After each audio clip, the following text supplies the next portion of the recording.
अतिरंजित करके नहीं मानना, यह एकदम सर्वथा सत्य है। भक्तों के संबंध में, संतों के संबंध में जो कुछ भी कहा जाए वह सब कुछ सत्य ही है, क्योंकि भगवान के भक्तों के लिए कुछ भी असंभव होता नहीं, सब कुछ संभव है। और छोटे मोटे चमत्कार, छोटी मोटी घटनाएं तो ऐसे ही घटती रहती है। न उनके पास कोई तंत्र है, न मंत्र है, न कोई जंत्र है, केवल राम नाम का आश्रय है और सब कुछ कर देते। एक ब्रज की कन्या को, महाराज जी ब्राह्मण कन्या को भयंकर ब्रह्म राक्षस का उपद्रव था। जहां जहां इस सब तरह के इलाज होते हैं वहां उनके पिता लेकर घूम आए। बच्ची खूब पढ़ी लिखी थी तो ठीक नहीं हुई बच्ची, बड़ा प्रबल ब्रह्म राक्षस था। उसके माता पिता के हमारे पहाड़ी बाबा के सामने रोने लगे।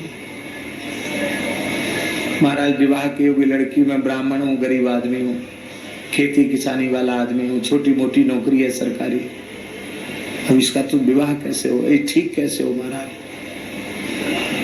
कई भाई हम तो कुछ जानते नहीं है, इसका इलाज कराओ। बोले इलाज कराते कराते थक गए, डॉक्टरों का इलाज भी और इस तरह का जो झाड़ फूक वाला करते उनका भी, सब जगह हुआ है, मेहंदीपुर हुआ है, कहाँ कहाँ हुआ है, सब जगह हुआ है, ठीक नहीं।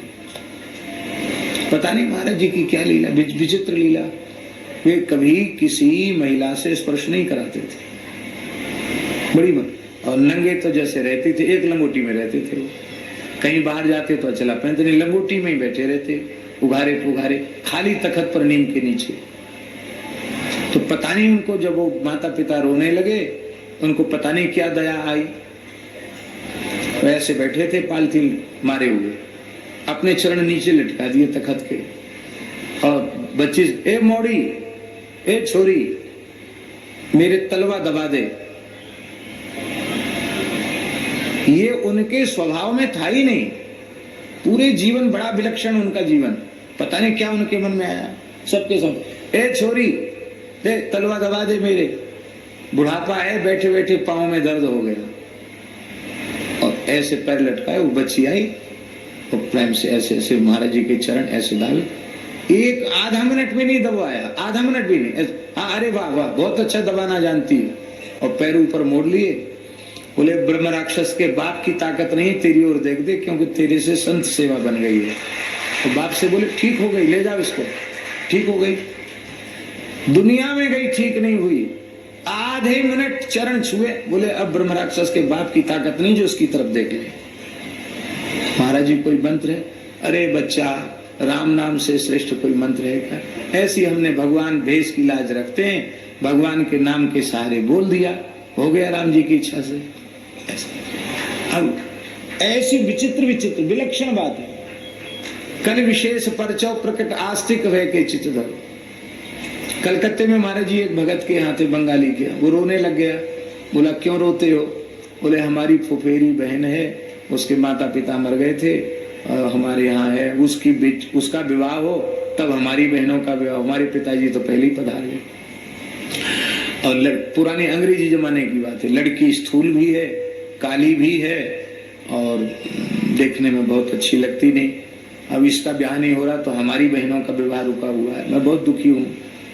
तो महाराज जी इस लौकिक विषय में ज्यादा कुछ पढ़ते नहीं थे, पर उसको रोते देख करके बोले भाई पैसा की जरूरत हो तो मेरी झोली में जितना हम। बोले नहीं पैसे की जरूरत नहीं है, आप इस विपत्ति से हमको छुड़ाओ।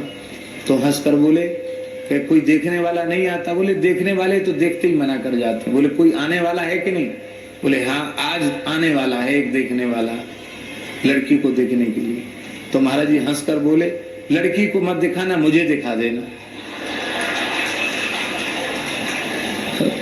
और एक खाली चौकी पर, और जटा उनके फैले हुए थे, एक लंगोटी में बैठे थे।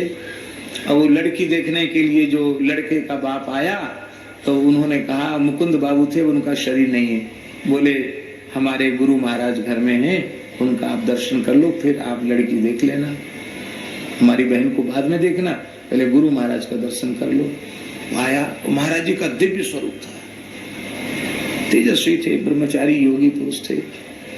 तो देखते ही वो साष्टांग पड़ गया। बोले महाराज मैंने जीवन में ऐसा विलक्षण तेजस्वी महापुरुष नहीं देखा, ऐसे दिव्य संत जिस घर में विराजमान है उस घर की बेटी को अब हमें देखना ही नहीं, अब तो हम बेटी का संबंध पक्का करके जाए। तो बोला नहीं नहीं देख लो, बाद में मना करो। बोले नहीं हमको देखना ही नहीं। और महाराज जी हंसने लगे, अरे भाई देख के जा, बाद में चक्कर पड़ेगा। बोले नहीं अब चक्कर नहीं, मुझे देखने। देखा नहीं उसने, वो लड़की सुसज्जित बैठी रहेगी, उसने देखा नहीं। महाराज को प्रणाम करके नारियल वगैरह भेंट करके बोले महाराज ये लड़की का संबंध पक्का समझो, चला गया। आज उसका खानदान खूब फल फूल रहा है कलकत्ते में, बंगाली परिवार की। ये तो हैं लौकिक बातें। लौकिक बातें हम इसलिए कह रहे हैं कि इस तरह की संसार की कामनाओं की पूर्ति संतों की कृपा का फल नहीं है। संतों की कृपा का फल है शरीर संसार से वैराग्य हो जाना और भगवान के चरणों में अनुराग हो जाना। यही संतों की कृपा का फल है। इसलिए संतों की सेवा निष्काम भाव से की जाए तो निश्चित शरीर संसार से वैराग्य और भगवान के चरणों में अनुराग होता है। जब इस युग में ऐसी ऐसी घटनाएं संतों के द्वारा घटती हैं तो भक्ति काल में 400-500 वर्ष पहले तो संतों की बाढ़ आई हुई थी। इसलिए संतों के चरित्र के संबंध में आश्चर्य नहीं करना चाहिए, संदेह नहीं करना चाहिए। अंतिम दोहा, काहू के बल